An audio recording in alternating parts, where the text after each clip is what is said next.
13C, con el auspicio de Más Vida para ti, una ISAPRE de médicos. Y Merck Serono, calidad alemana, prestigio mundial. Presentan Calidad de Vida.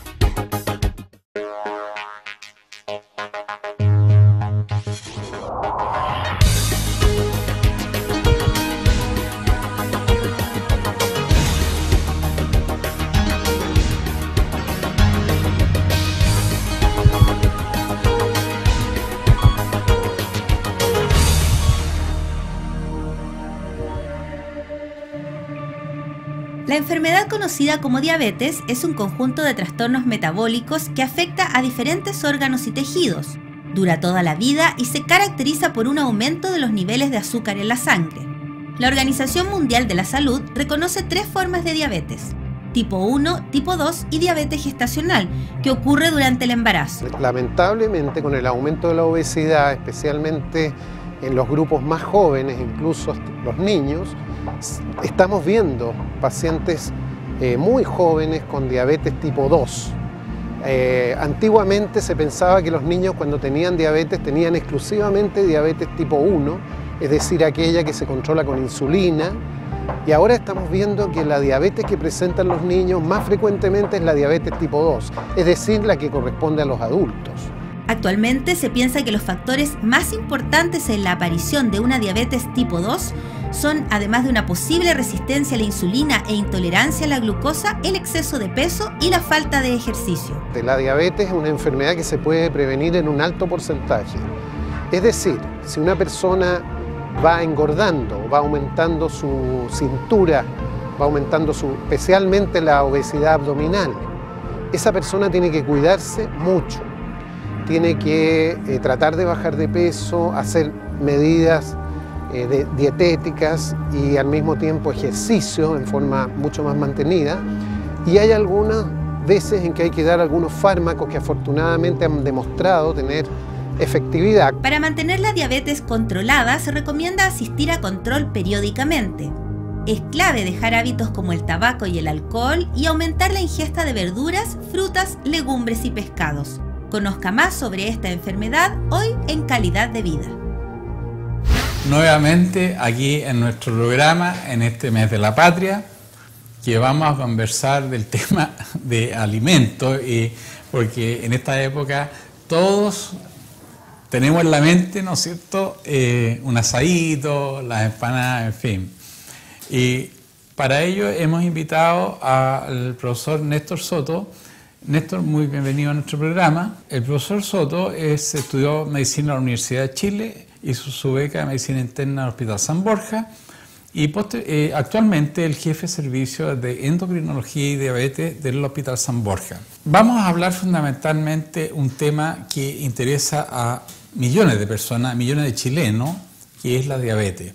Me gustaría, Néstor, que empezara diciendo cómo es un poco lo actual y cómo se percibe el futuro de la diabetes. Bueno, la diabetes se ha llamado la pandemia en la última década, digamos, porque se ha producido un incremento muy significativo de la prevalencia de esta enfermedad, o sea, la aparición de casos a todo nivel y en todo el mundo, digamos. Y aquí en Chile, Néstor, ¿cómo estamos? Acá en Chile, una cosa importante es considerar la encuesta nacional de salud, que podemos ver acá en esta gráfica, que el año 2003, la cifra que se da para ese año de un 6.3%, una cifra ajustada en ese momento, cuando se entregaron los resultados originalmente. 6,3% de la población sería adulta, como alrededor de 700.000 personas. Más o menos. Sí. Claro. Pasa a 1.200.000, que para una prevalencia de 9.4% en la última encuesta que se dio a conocer a principios de este año, realizada el año 2010. Entonces, estamos hablando de 1.200.000 personas con diabetes en Chile. Ahora, luego, claro, manejar 1.200.000, es casi el 10% de la población con diabetes. Es un tema no solo por la diabetes, sino por las complicaciones que vamos a ver que trae la diabetes, que son súper graves y afectan mucho la calidad de vida. Porque la diabetes no es una enfermedad única, sino que hay tipos de diabetes. Tú tenías un diagrama que mostraba muy bien los tipos de diabetes. Claro, efectivamente la diabetes Tradicionalmente se ha clasificado como diabetes tipo 1, que se presenta especialmente en personas jóvenes. El grupo, digamos, de diabéticos tipo 1, el máximo de incidencia se produce alrededor de los 12 o 13 años, que es el diabético también llamado insulino dependiente, como se llamaba anteriormente. La diabetes tipo 1 hay un problema de producción de insulina. El páncreas deja de producir insulina en forma absoluta, y por eso que el término insulino dependiente, los pacientes tienen que administrarse insulina exógena para poder vivir. Y esa gente antes moría. Antes morían, pero ya desde que se implementó la insulina el descubrimiento de la insulina y posterior implementación clínica del año 1921, ya se ha ido cada vez mejorando el tipo pero eran chiquillos de 12 o 13 años que no podían sobrevivir. Y inicialmente también los esquemas de insulinoterapia eran insuficientes, y eso es lo que la tecnología ha permitido mejorar bastante en los últimos años.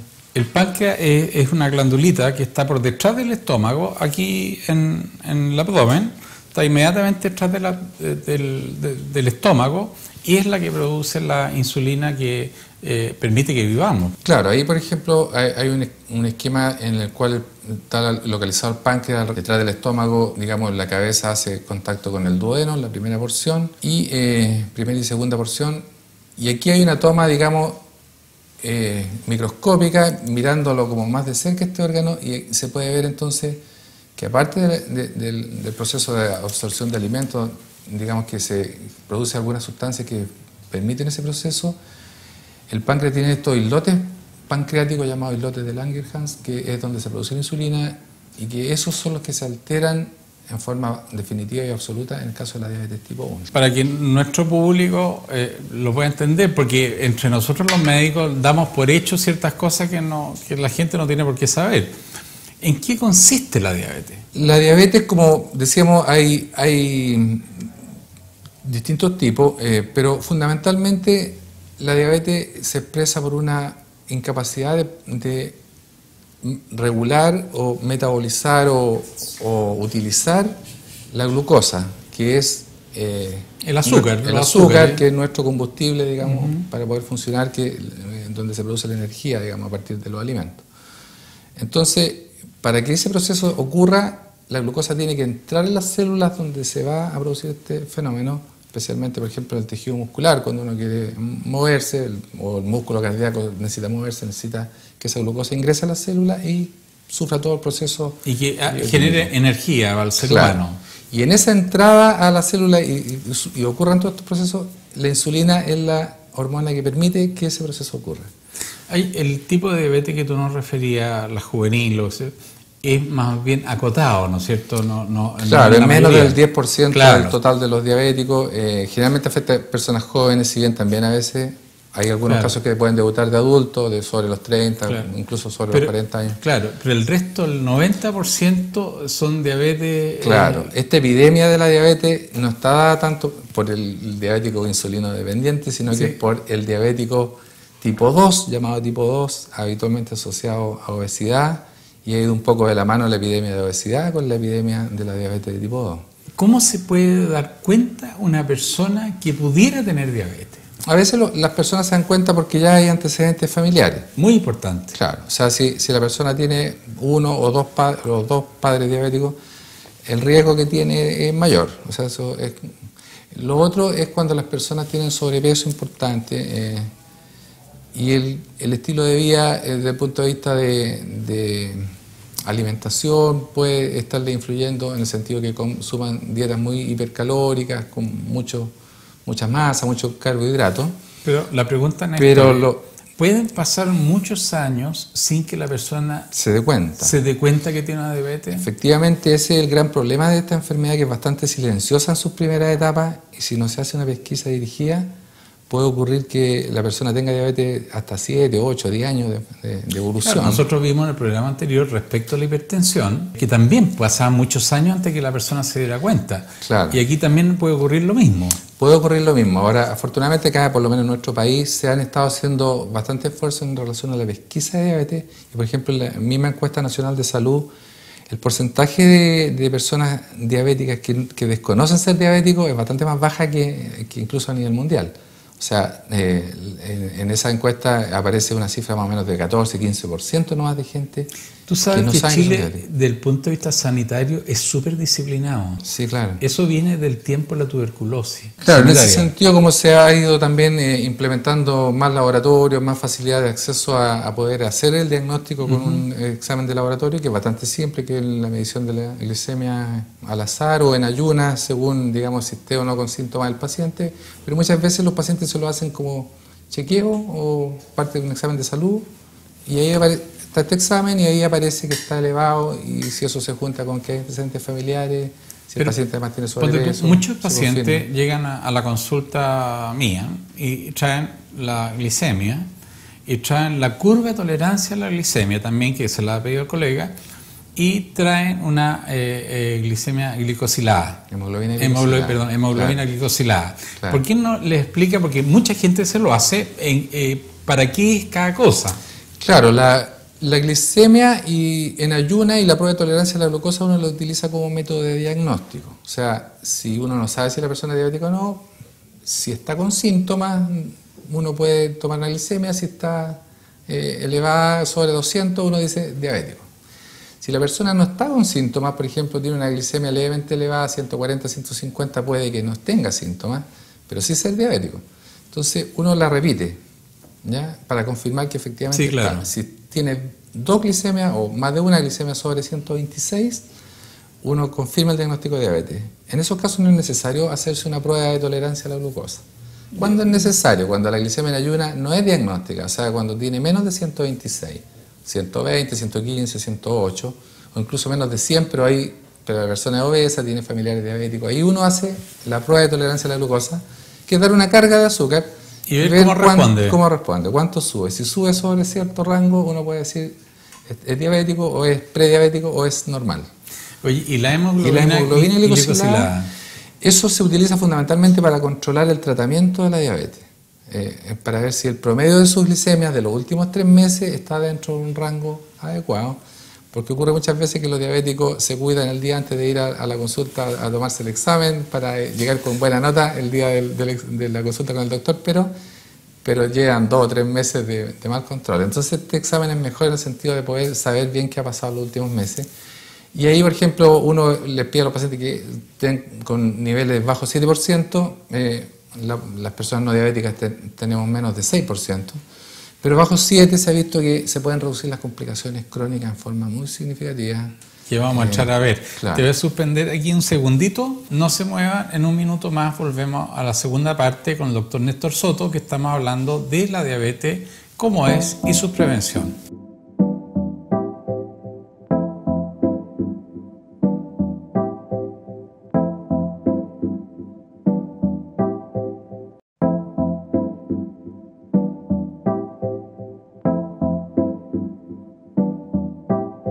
De vuelta en la segunda parte con el profesor Néstor Soto, estábamos conversando sobre los tipos de diabetes y cómo se hace el diagnóstico. ¿Por qué preocupa tanto, Néstor, en las complicaciones? O sea, porque la diabetes en sí, el hecho de tener el azúcar elevado, uno pudiera parecer, no hay problema. El problema son las consecuencias de eso. Claro.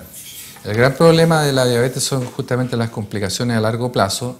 Por lo tanto, lo que uno trata de evitar es llegar a esas complicaciones con un buen control metabólico que incluye un buen control del azúcar, o sea, de la glicemia, a través de la hemoglobina glicosilada, pero también otros factores de riesgo como buen control de la presión arterial, buen control del colesterol, del perfil de grasa en la sangre, y buen control, y ojalá, digamos, no fumar, o sea, pero en el fondo el objetivo va mucho más allá de controlar el azúcar, pero el nivel de glucosa en la sangre es lo que va a determinar las llamadas complicaciones microvasculares o propias de la diabetes, que determinan que actualmente los pacientes diabéticos sean la primera causa, por ejemplo, de ingreso a programas de hemodiálisis crónica. Cuando el doctor se refiere a microcirculación, se refiere a las ramitas más finas de la arteria. El sistema arterial es como un árbol, y la microcirculación son las ramitas más finitas de este árbol. Claro. Y esa es la que se afecta, ese es el problema. Claro, entonces se afecta la retina, el riñón, y se afecta la circulación periférica y los nervios, sistema nervioso periférico también. Y eso entonces asociado a estos otros factores de riesgo, especialmente para la parte cardiovascular, coronaria, cerebrovascular, por estos otros factores de hipertensión, de colesterol alto, hacen que las personas con diabetes tengan un muy alto riesgo de desarrollar estas complicaciones, y estas complicaciones son prevenibles, o sea, en la medida que las personas puedan realmente llevar estos parámetros a cifras si normales, son disciplinados, si son disciplinados su tratamiento, y si comienzan muy precozmente el tratamiento en forma adecuada, logran estas metas, ellos van a lograr prevenir las complicaciones en forma muy significativa. Dentro de las complicaciones, tú traías un diagrama, por ejemplo, de cuáles son las complicaciones. Eso.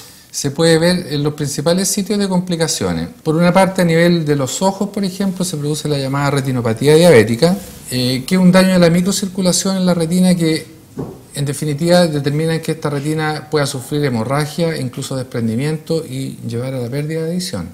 O sea, actualmente la ceguera. A la ceguera. Actualmente la diabetes es la principal causa de nuevos casos de ceguera.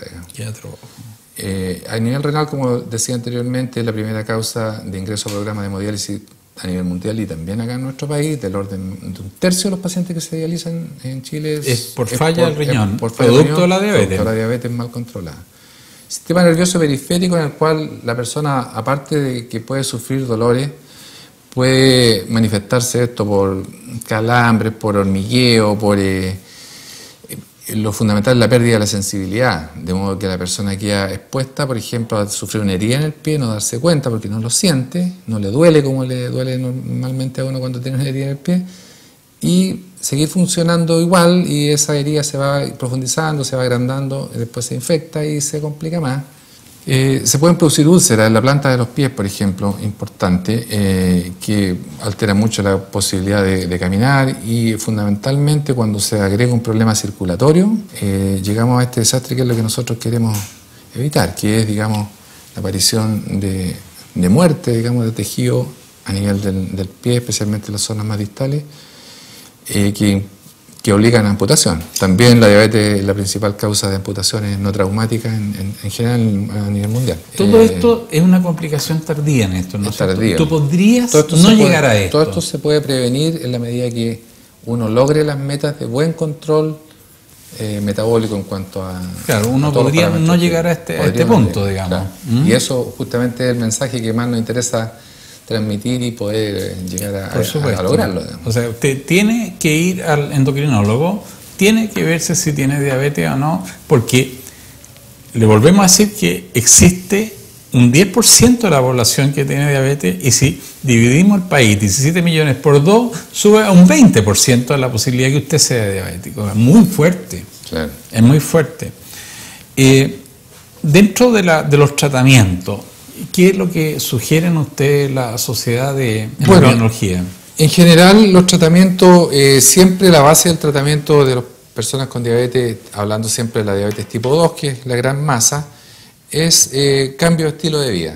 ¿Qué significa eso? Comer sano y hacer actividad física. Eso es súper difícil. Muy difícil. Es muy fácil decir, pero muy difícil de hacer. Pero a veces las personas también creen que esto es una cosa tremendamente terrible, pero es una cosa de algunos tipos, seleccionar adecuadamente algunos tipos de alimentos y las cantidades, que eso es lo que determina bastante el pronóstico. Siempre hay que tener como norte tratar de tener un peso lo más cercano posible a lo normal. Hay cierto tipo de alimentos que son dañinos y que hay que evitar, digamos, como el exceso de fritura, de grasas saturadas, carnes rojas, especialmente en exceso, con mucha grasa, tienen que preferirse siempre carnes magras o carnes blancas, pollo, pescado. Creo que el pescado es muy bueno. Lo otro son el consumo de legumbres, que hay que incrementarla, que en general también tendemos a evitarlas, pero son en estos casos bastante adecuadas. El consumo de fibra, harto vegetal, también fruta. La fruta no muy madura en el caso de los diabéticos, porque también el exceso de fruta muy madura produce incrementos de glucosa. ¿Qué piensan ustedes en la Sociedad de Endocrinología respecto a la ingesta de alcohol y diabetes? Eso también es un factor que hay que corregir. Si bien el alcohol no está proscrito absolutamente, sin embargo, cuando se consume tiene que ser en cantidad moderada, porque el exceso de alcohol además produce incremento de peso. ¿No? Sí, hay que recordar que Un gramo de alcohol tiene 7 calorías. De modo que si uno empieza a sumar la cantidad de 2, 3, 4 copas de vino, ya se empieza en calorías, es un aporte bastante significativo.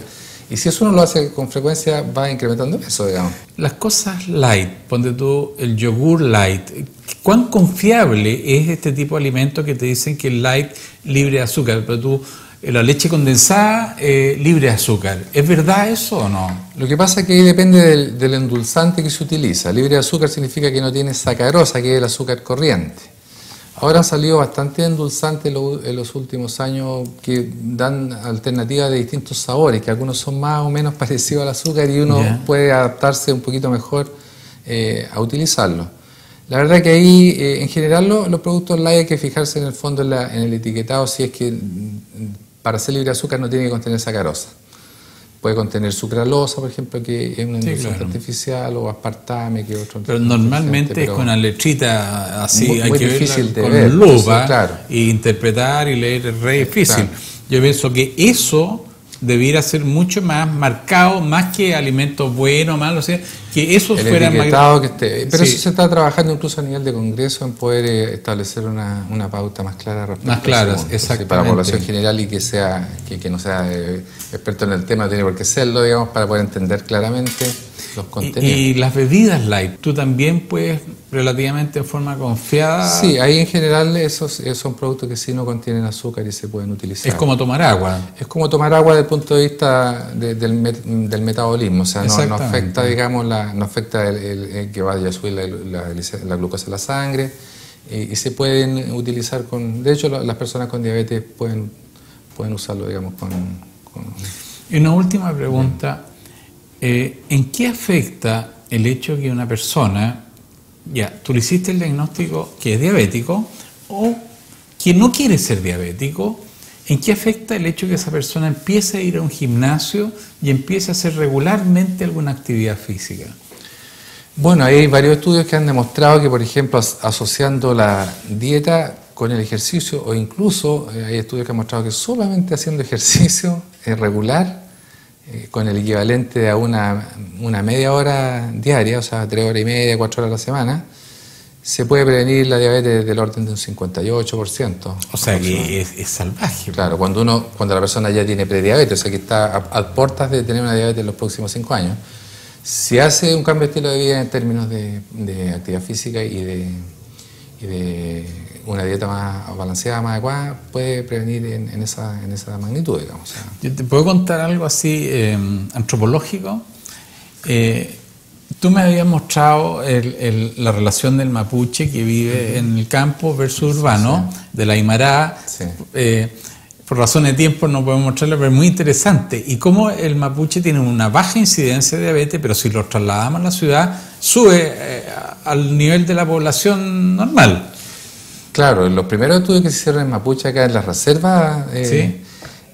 Viviendo en condiciones de ruralidad, con una alimentación y actividad física, digamos, tradicional, era de los grupos de orígenes más bajos del mundo. O sea, casi éramos récord mundial, lo que es una cosa muy positiva. Sin embargo, cuando se traslada a la ciudad, ese mismo grupo étnico alcanza cifras de diabetes tan altas como la población general. Claro, eso te da... Como que el factor ambiental acá es fundamental de poder evitarlo y es lo manejable, porque la cosa genética nosotros no la vamos a poder cambiar todavía.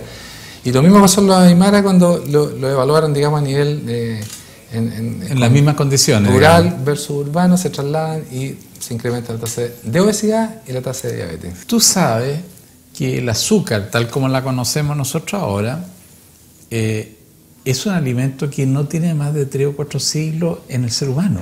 Claro, yo me acuerdo cuando era niño comprar una barra de chocolate era como todo un acontecimiento y ahora uno sale a la esquina, en cualquier kiosco está lleno de chocolate. Entonces, que el papá le comprara una Coca-Cola era una fiesta. Claro.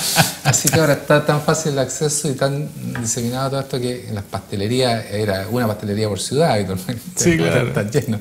Entonces eso, digamos, la adaptación a ese fenómeno todavía es imposible que se produzca, digamos, desde el punto de vista biológico y por eso es que está esta enfermedad, digamos.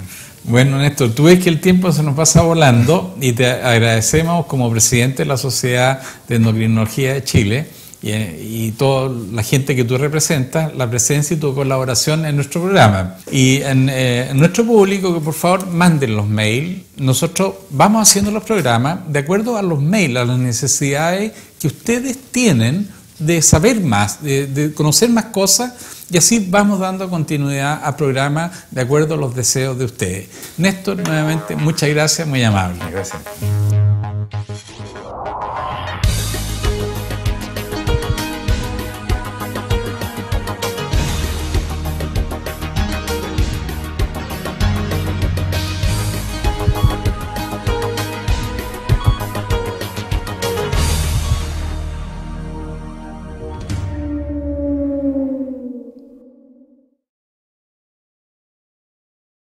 .3cc, con el auspicio de Más Vida, para ti, una ISAPRE de médicos.